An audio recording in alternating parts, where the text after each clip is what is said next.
Only exam trick YouTube channel में मैं आपका तहे दिल से स्वागत करता हूं। चलिए दोस्तों, आज का टॉपिक जो है बायोलॉजी में जंतु जगत का वर्गीकरण है। यानी जंतु जगत है, एनिमल किंगडम, यानी जंतु जगत का वर्गीकरण है। चलिए स्टार्ट करते हैं। पहला क्वेश्चन है, मनुष्य निम्न वर्गीकरण के अंतर्गत नहीं आता है। तो पोरीफेरा में नहीं आता है। आगे एक एक बहुकोशिकीय जीव है, तो स्पंज बहुकोशिकीय जीव है। स्पंज प्राणी जगत के पोरीफेरा संघ से संबंध रखता है, के अंतर्गत आते हैं, तो पोरीफेरा के अंतर्गत आते हैं। आगे प्राणी संघ के प्राणियों को सामान्यतः स्पंज कहते हैं, और यह यानी वह लवणीय एवं असममिति होते हैं।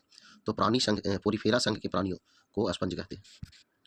चलिए अब जो है सिलेंट्रेटा से जंतु संघ है। एक ऐसे जीव की पहचान कीजिए जो समय कांतरण प्रदर्शित करता है। तो ओबेलिया उस जानवर की पहचान करें जिसमें द्विपक्षीय समरूपता नहीं है। तो नाइडेरिया। हाइड्रा जंतु जगत में के निम्न संघ का उदाहरण है। तो सिलेंट्रेटा संघ का उदाहरण है हाइड्रा। प्राणी जगत के किस संघ में हाइड्रा, एडेम्सिया, फाइसेलिया और कोरल जैसे जंतु शामिल हैं? तो सिलेंट्रेटा में। जंतु जगत के निडेरियन संघ के अंतर्गत आता है, तो कोरल। हाइड्रा में किस प्रकार का प्रजनन होता है? तो मुकुलन यानी बडिंग। जेलीफिश किस संघ का एक उदाहरण है? तो संघ निडेरिया के। सी एनिमोन्स प्रजाति के अंतर्गत आते हैं, तो निडेरिया प्रजाति के अंतर्गत आते हैं। किस जलीय जानवर में पीछे चलने वाले टेंटेकल्स होते हैं? तो जैली मछली में। चलिए अगला जंतु संघ है प्लेटीहेलिमंथिस। देखिएगा, एनीमिलिया जगत के किस समूह में अखंडित द्विपार्श्विक रूप में सममित कोमल शरीर है, जिनमें एक त्रिकोर की संरचना और यह किसी प्रगुहा, कंकाल और गुद्दा से रहित होती है? तो ये जो है चपटे कृमि। प्लेटीहेलिमंथिस में पाई जाने वाली एक विशेष उत्सर्जी कोशिका कौन सी है जो किडनी की तरह काम करती है तथा निस्यंदन के माध्यम से अपशिष्ट पदार्थ को हटाती है? तो फ्लेम कोशिका। प्लेटीहेलिमंथिस संघ के जंतुओं का शरीर उत्तक अंग स्तरीय संगठन दिखाता है। पृथुकृमि संघ से संबंधित जीवों को चपटा कृमि भी कहा जाता है। अगला जंतु संघ है एनीलिडा। ताजे पानी के तालाबों, झीलों और दलदलों में पाए जाने वाले जंतुओं का संघ है जिनमें चलन हेतु सूक या पैरापेडिया होती है। तो एनीलिडा में होती है।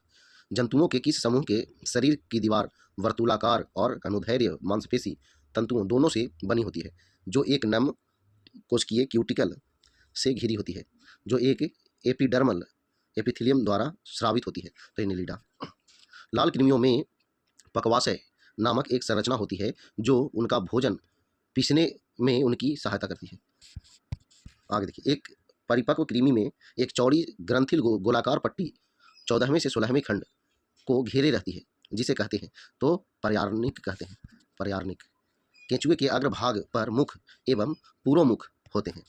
केंचुए एनीलिडा संघ के अंतर्गत आते हैं।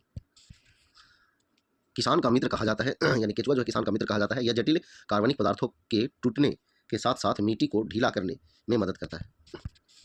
अगला जो है आर्थ्रोपोडा जंतु संघ, जो कि सबसे बड़ा जंतु संघ है। किस जंतु संघ के संघ में शरीर सिर, वक्ष और उदर में विभाजित होता है? तो आर्थ्रोपोडा। जंतुओं का सबसे बड़ा संघ है, तो आर्थ्रोपोडा।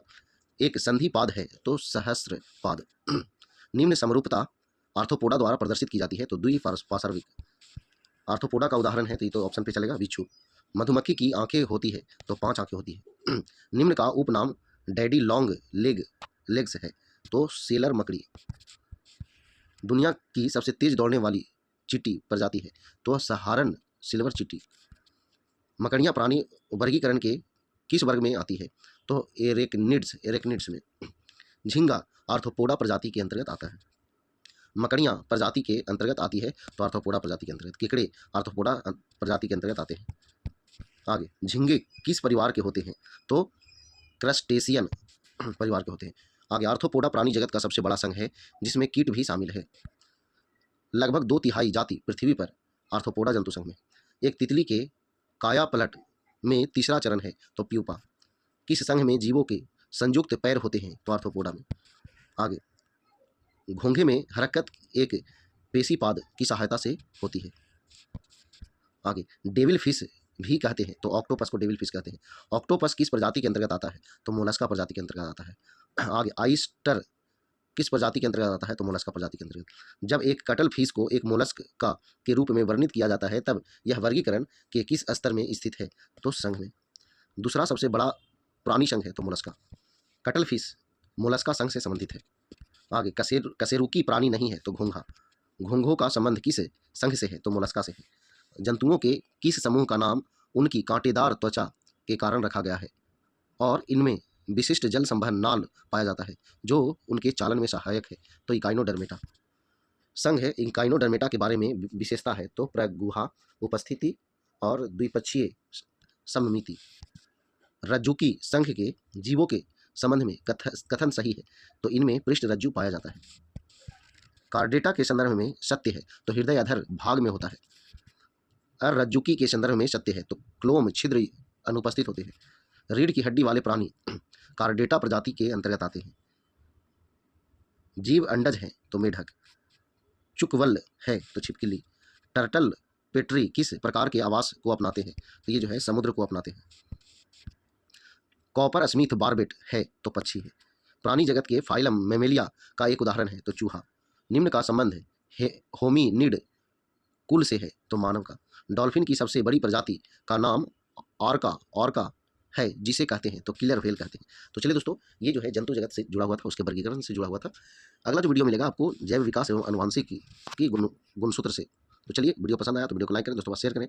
आज इतना ही। जय हिंद, जय भारत, वंदे मातरम।